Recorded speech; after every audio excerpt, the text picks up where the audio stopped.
Eu quero até, acho que vou até aproveitar mais 20, quero provocar vocês, tá? Provocar a quê? A quê? Se vocês fossem todos casados, com filhos, eu tenho uma forma de abordar os casados com filhos. Eu faço uma abordagem para despertá-los à maturidade. De que forma que eu faço? Eu provoco eles perguntando se eles gostariam que os filhos não crescessem. Todo pai até amarra, né? Está amarrado. Claro que todo pai quer que os filhos cresçam. Só que a gente não vê o mesmo cuidado com a igreja. Na igreja, parece que não há pais espirituais.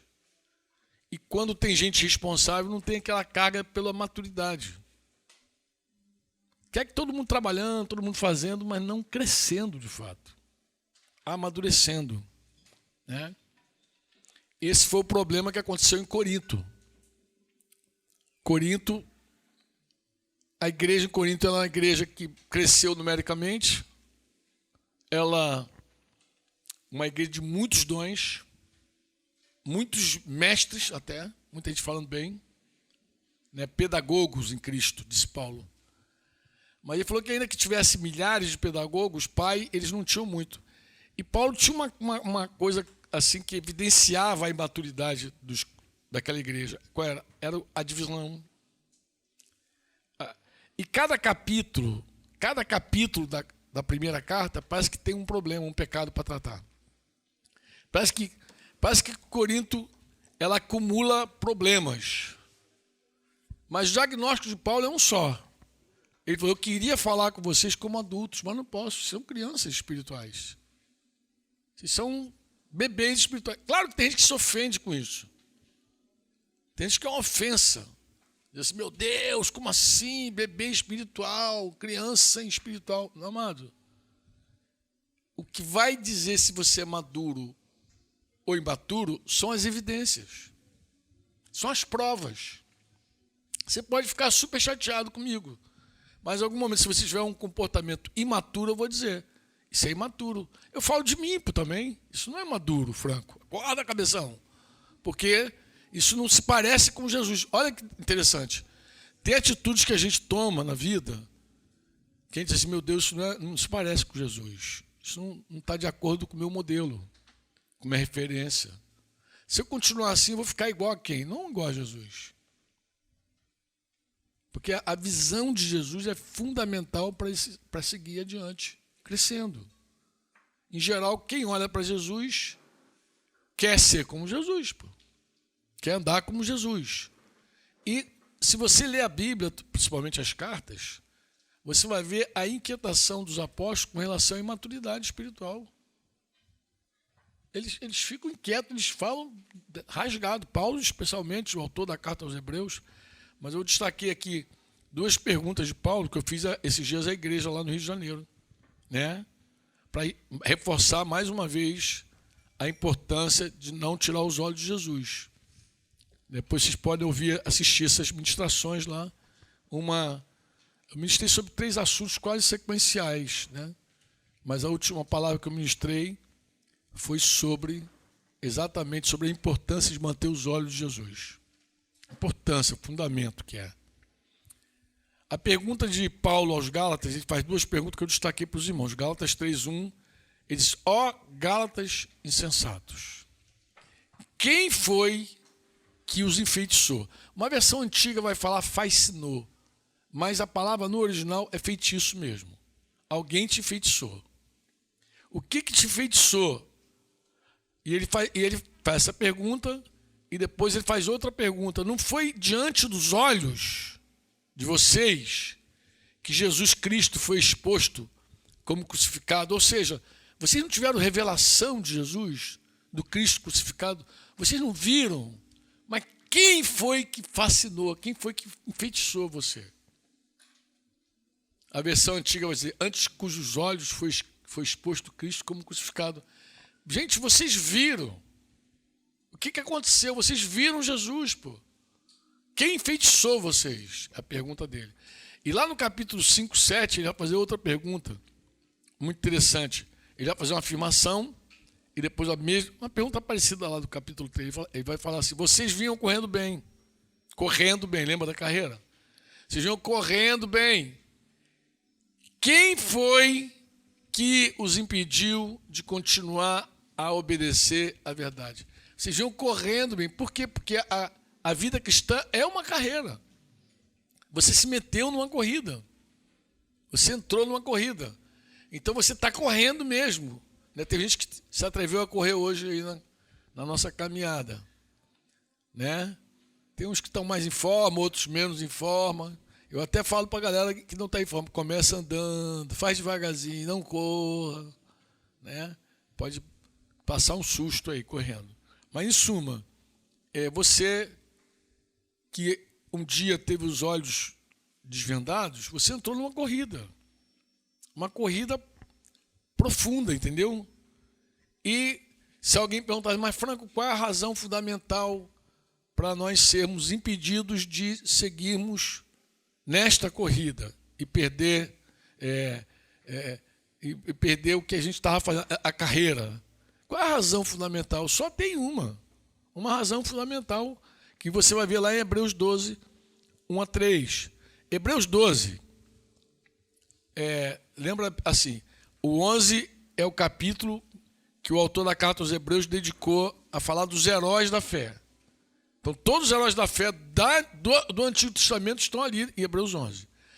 Quando ele começa Hebreus 12, ele começa assim: portanto, falando dos heróis da fé, também nós, visto que temos a rodear-nos tão grande nuvem de testemunhas, essas testemunhas do capítulo 11, ou seja, aquelas pessoas que foram heróis da fé no capítulo 11, morreram sem ver o cumprimento da promessa, mas eles estão em algum lugar, segundo o autor da carta aos Hebreus, testemunhando a nossa carreira.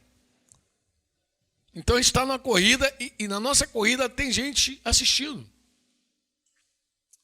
E não é qualquer pessoa que está assistindo, é gente que já venceu, que já correu sua própria corrida. Eles estão, não sei se é torcida, mas é testemunha. Estão testemunhando a nossa corrida. E ele vai dizer assim: livremo-nos de todo o peso e do pecado. São duas coisas diferentes. Todo peso e pecado. O que é isso, Franco? Existem coisas que não são pecado propriamente dito, mas são coisas que embaraçam a nossa caminhada. São coisas que não é um pecado consciente, literal, mas é coisa que vai embaraçando a nossa carreira, nossa corrida. Eu ouvi aqui vocês falando sobre a necessidade de ouvir Deus, de aprender, de ter comunhão com o Espírito Santo, coisa e tal. O que aconteceu contigo? Muito provavelmente alguma coisa começou a te consumir muito, trabalho, escola, não sei, alguma coisa de repente até lícita, né? Aí começou a complicar a tua vida. A Bíblia fala, por exemplo, na parábola do semeador, que existem espinhos que sufocam o fruto, o desenvolvimento, a maturidade. Ele fala amor às riquezas. Jesus fala dos espinhos, o amor à riqueza, os cuidados dessa vida, que são os extremos, né? Como assim, Franco? Tem gente que quer ser rico e tem gente que tem medo de ser pobre. São dois extremos, né? Um é você querer ser rico e cai em armadilhas, disse Paulo Timóteo. Você se arrebenta quando isso é um foco da tua vida. Outra coisa que te arrebenta é o medo de ser pobre. O que eu vou comer? Meu Deus, o que eu vou beber? Não, o que eu vou vestir? Ah, Jesus, eu não tenho arrumar emprego. Ah, meu pai, como é que vai ser? Gente, isso rouba a tua vida. Isso aí vai te deixar tão ansioso, tão ansiosa, que você não vai ter tempo para ouvir Deus em nada. Isso é um peso na tua vida, isso é uma coisa que te arrebenta. Eu não posso chamar uma pessoa ansiosa e dizer que ela está em pecado, mas posso dizer que é um peso para ela. E é um peso, inclusive, que Deus não quer que a gente carregue. Tu vai ver Jesus falando contra a ansiedade, tu vai ver Paulo falando contra a ansiedade, você vai ver Pedro falando contra a ansiedade, e eu sei que você vai acreditar que alguém vai dizer que ansioso resolve com uma pastilhazinha, um comprimidinho. Se resolvesse a ansiedade com pastilha, com comprimido, com qualquer coisa, Jesus não teria mandado você não ser ansioso. Paulo não teria dito, não ande ansioso por coisa alguma. Se você se resolvesse com um comprimido, o comprimido vai atenuar teus sintomas da tua ansiedade, mas não resolve o problema de fundo. Mas por que você está ansioso? Porque você começou a acreditar em alguma coisa, começou a crer em algo que começa a sugar você, te roubar a tua vida, a tua paz, o medo de ficar pobre, né? Os cuidados do mundo é o que eu vou comer, o que eu vou beber, o que eu vou vestir, o que eu vou comer, o que eu vou beber, o que eu vou vestir. E Deus continuamente nos ensina que Ele cuida de nós em todo tempo. É provável que alguns de vocês não tivessem nenhuma condição para estar aqui, mas estão. E como é que vocês vieram aqui? Eu digo como é que foi. Deus trouxe. De um jeito ou de outro, Deus foi fazendo, foi provendo. Talvez você tenha feito a oração. Pô, se eu queria estar lá em Porto da Folha, me ajuda. Ele falou, tá, eu também quero, vamos embora. Juntou a tua vontade com a dele, ele proveu, e você, de repente, não fez nada. Deus é maravilhoso, maravilhoso, maravilhoso. Eu conheço pelo menos uns 3 casos aqui, 3, que eu conheço pessoalmente, de um irmão que foi 100% abençoado para mim. Passagem aérea, tudo, alguém foi lá, pagou. Como assim? Mas é Deus que move isso aí. Jesus falou, você não tem que estar preocupado, ansioso por nada, coisa alguma. Se você estiver no centro da vontade de Deus, as coisas vão acontecer. Mas a ansiedade é um peso. E ele fala também do pecado. Pecado sem comentários, né? A hora que você abraçar o pecado, tu não vai para canto nenhum. Mas você tem que se livrar do peso, disse ele, e também do pecado. E ele diz assim, visto que temos a rodear-nos, né, mas vamos lá, de todo o peso e do pecado que tão firmemente se apega a nós igual um carrapicho do mato. Tu conhece carrapicho? Quem aqui não conhece carrapicho? Conhece não? Conhece? Quem não conhece? Todo mundo conhece carrapicho. Você anda no mato, assim, o troço agarra em você e depois você tem que ficar arrancando e ainda machuca o dedo ainda para tirar os carrapichos que esgarram na tua roupa, no teu tênis, esgarram em qualquer lugar, meu irmão. É um troço para agarrar. E ele fala assim, então, parece carrapicho. O peso e o pecado parece carrapicho na tua vida. E aí diz que se apega a nós. Então a gente tem que se livrar do peso, tem que se livrar do pecado e correr com perseverança. Diga, correr com perseverança. Ó, correr com perseverança. Não é só correr, é com perseverança. Não pode desistir. Tem que seguir, perseverar. Fica, para você chegar onde você tem que chegar, você tem que ser perseverante. Amém ou não? A carreira que nos está proposta. Então, Deus tem uma carreira proposta para nós. Deus tem uma vocação para todos nós. E nós precisamos seguir. Aí ele vai dizer assim, olhando firmemente para o autor e consumador da fé. Quem é o autor e consumador da fé? Jesus. Por quê? Porque nessa corrida, se você tirar os olhos dele, acabou. Babou. Se foi peso ou se foi pecado que te fez ficar retardatário, eu te falo, você perdeu de vista. Ele diz, você não consegue mais ver Jesus. Você não sabe o que ele está fazendo. Você não sabe o que ele está falando. Você está desorientado, sabe nada. Está igual um biruta aí, dando volta para lá e para cá, confuso. Por quê? Porque está amarrado, já perdeu de vista. Olha, uma pessoa que quer se parecer com Jesus, ela aceita todo o trato de Deus. Uma pessoa que não quer mais se parecer com Jesus, que por alguma razão se perdeu, ela não recebe nenhum toque. Por quê? Porque ela tem outras prioridades. Talvez o sonho de ser um grande ministério, ou um grande empresário, ou sei lá, um grande alguma coisa, tenha cegado essa pessoa. Mas, quando você está com os olhos fitos em Jesus, você não aceita peso e pecado. Você não aceita. Você quer correr a corrida, você está num gasto total. Você quer correr, pô. E foi olhando para Jesus. Amém? Olha a conclusão dele. Portanto, diga portanto. Olha bem, portanto, pensem naquele. Mas, antes dessa conclusão, deixa eu falar um pouco sobre Jesus aqui. Ele vai falar assim, autor e consumador da fé, Jesus, o qual, em troca da alegria que lhe estava proposta, suportou a cruz, sem se importar com a vergonha, e agora está sentado à direita do trono de Deus. O que ele está dizendo, Franco? Ele está dizendo o seguinte, que Jesus tinha uma recompensa. Ele sabia que algo iria alegrar o coração dele grandemente. E eu posso dizer para vocês, com toda certeza, a recompensa de Jesus somos nós. É isso que alegra o coração do Senhor. É a sua noiva, a sua igreja. É o fruto do seu penoso trabalho. Então, quando ele olha para nós hoje, tem vários que já estão com ele. Mas tem alguns que estão correndo ainda, estão na corrida. Nós estamos na corrida ainda. Outros já terminaram sua carreira. Terminei a carreira, combati o bom combate, terminei a carreira, guardei a fé. Paulo falou, então chegou a hora que Paulo terminou a carreira dele. Falou, opa, agora terminei e agora eu vou para a coroação, porque alguns correm por qualquer coisa. Essas medalhas sem vergonha. Eu sei por que eu estou correndo. Eu sei o que eu vou almejo. Eu corro por uma coroa incorruptível.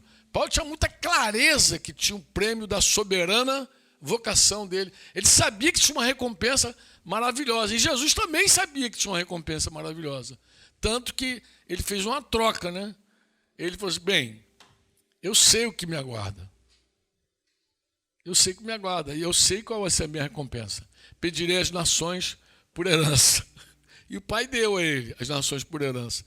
Eu sei o que me aguarda. Eu sei que eu vou levar muitos filhos ao meu Pai. Eu sei o que me aguarda. E o que ele fez? Por causa dessa alegria, ele suportou a cruz, sem se importar com a vergonha, com a ignomínia, sem se importar com a vergonha. Amém? Agora ele está sentado à direita do trono de Deus. Ele está sentado à direita do trono de Deus. E como é que ele está aqui? Pelo Espírito dele, pelo Espírito Santo. Amém? Aí a conclusão. Portanto, o que a gente faz? Pensem naquele. Pensem naquele que suportou tamanha oposição dos pecadores contra si mesmo. Para quê, irmão? Para que vocês não se cansem nem desanimem. Então, está cansado, desanimado, algo está errado. Porque você desfocou em algum momento. Você não está pensando mais nele. Talvez você esteja pensando mais em você do que nele. Nas tuas dores, nos teus problemas. Olha, irmãos, tem uma coisa triste na vida do discípulo de Jesus. É quando ele começa a achar que o problema dele é o maior problema do mundo. É tão grandioso que ele não consegue servir a mais ninguém. Não se coloca mais à disposição do Senhor para abençoar ninguém. Por quê? Porque o meu problema, a minha dor, sabe aquela coisa, aquele vitimismo, aquela coisa louca. Mas o que nos mantém animados, né? E o que nos mantém seguros, fortalecidos na corrida, é manter os olhos nele. Amém? Pensando nele e levando em conta isso que eu falei. Como assim, Franco? Ele tinha uma recompensa tão grande que por conta dessa recompensa ele suportou tudo. Eu também tenho recompensa. Você acha que você não tem recompensa? Só que a tua recompensa, amado, maior do que qualquer recompensa na terra, é aquela que é eterna. Você diz amém ou não? Porque em algum momento tudo que a gente tem na terra a gente pode perder. Pode perder. Até a vida a gente pode perder. Na terra. Mas o Senhor garante que nós temos uma herança eterna com Ele. Isso passa pela fé. Por isso que é importante crescer também em fé. Se você não cresce em fé, você está cheio de dúvida. Você acha que tua vida é uma aventura. É um prazer momentâneo. É um prato de comida lá. Aí troca pelo direito da primogenitura. Você começa a ficar imediatista. Quando você não tem clareza da tua herança. Você começa a ficar imediatista. Você não vive mais em função da eternidade. Tua mente é aqui na terra. E a Bíblia fala que a gente deve pensar nas coisas lá do céu. Pô. Nas coisas que não perecem. Né? Amém? E aí, quando a gente tem a mente lá no céu, nós passamos a dar valor àquilo que Deus dá valor. O que Deus dá valor de verdade? Quando a gente tem a mente na eternidade, a gente começa a dizer, o que é mais importante para o Senhor? Eu vou dizer qual é a coisa mais importante para o Senhor. Ele já disse. Ele falou que uma alma vale mais do que o mundo inteiro. O mundo de tudo que existe aí, de construção, de criação, de tudo que tem aí, nada se compara a uma pessoa. Nada. Nada. Eu fico muito triste, de verdade, comigo e com qualquer pessoa que em algum momento valorize mais alguma coisa do que gente. Eu me cobro direto disso aí. Me cobro muito. Porque eu me canso, às vezes, fisicamente, mentalmente, me canso. Fazer o bem cansa. Não nos cansemos de fazer o bem, Gálatas 6. Porque a seu tempo ceifaremos, se não desfalecermos. Lembram disso? Não se canse de fazer o bem, mas fazer o bem em algum momento também você fica, meu Deus do céu. E cuidar de gente dá trabalho. Cuidar de gente cansa. Cansa muito cuidar de gente.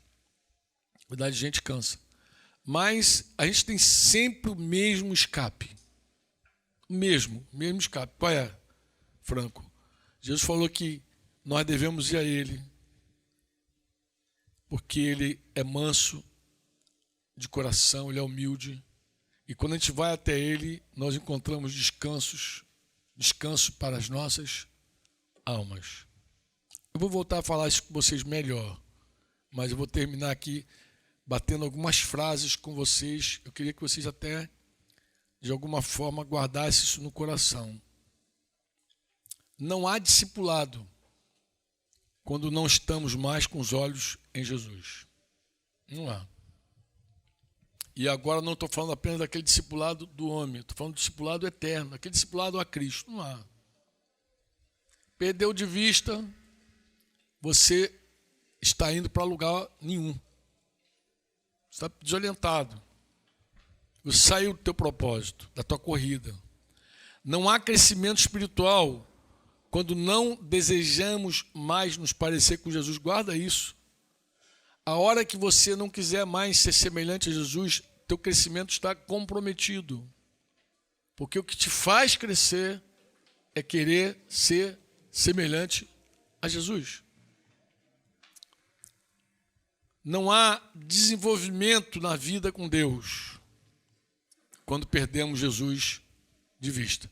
E uma pergunta que esteve sempre presente na nossa vida e discipulado é: isso se parece ou não se parece com Jesus? Isso se parece ou não se parece com Jesus? Vou terminar contando um testemunho para vocês. Há coisa de umas semanas atrás, nós recebemos lá no presbitério um casal de irmãos e mais um irmão de uma outra cidade, não é lá do Rio, de outra cidade. Esses irmãos foram lá, queria conversar comigo, mas queria conversar também com alguns presbíteros, também queria conversar com meu filho Daniel, Franco. E nós sentamos para receber esse casal. Foi um tempo difícil, irmão muito duro, numa situação muito duro, transigente, assim, uma coisa muito difícil, uma conversa muito difícil.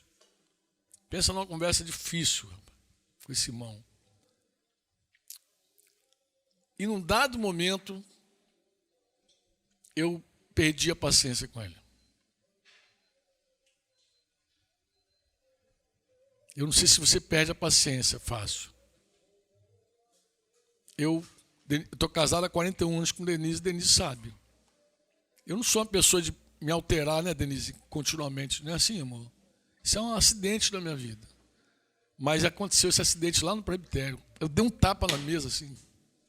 Falei, em nome de Jesus, cara. Fiquei indignado. Na hora, os irmãos se assustaram, todo mundo se assustou.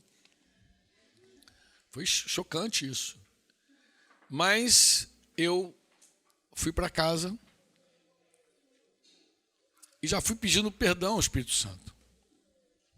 E aí percebi uma coisa interessante. Eu percebi que muitas vezes nós, não sei se acontece contigo, mas que nós pedimos perdão ao Espírito Santo. Acho que em muitos momentos, a maioria de nós pede perdão ao Espírito Santo, o Senhor me perdoa.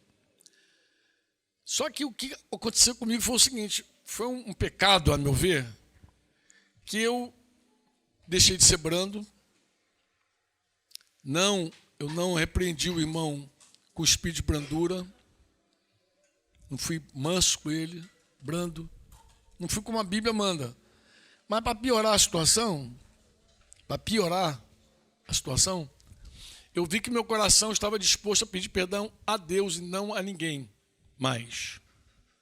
Eu comecei, olha a coisa interessante, olha a armadilha que eu caí. Eu pedi perdão ao Espírito Santo. Imagina, Senhor, me perdoa, Senhor, isso não se parece com Jesus. Eu não consigo ver Jesus fazer um negócio desse. Dar uma burdoada na mesa, em nome de Jesus, ainda por cima, em nome de Jesus. Podia ser meu próprio nome, mas em nome de Jesus, pô, não fecha. E aí eu fiquei. Mas qual era a minha tentação? Era o seguinte, eu comecei então a dar uns. Querer me auto-justificar de alguma forma, dizendo, não, mas o irmão estava demais já, cara. Ele excedeu os limites. Aí começou uma luta, mas eu já tinha pedido perdão ao Espírito Santo.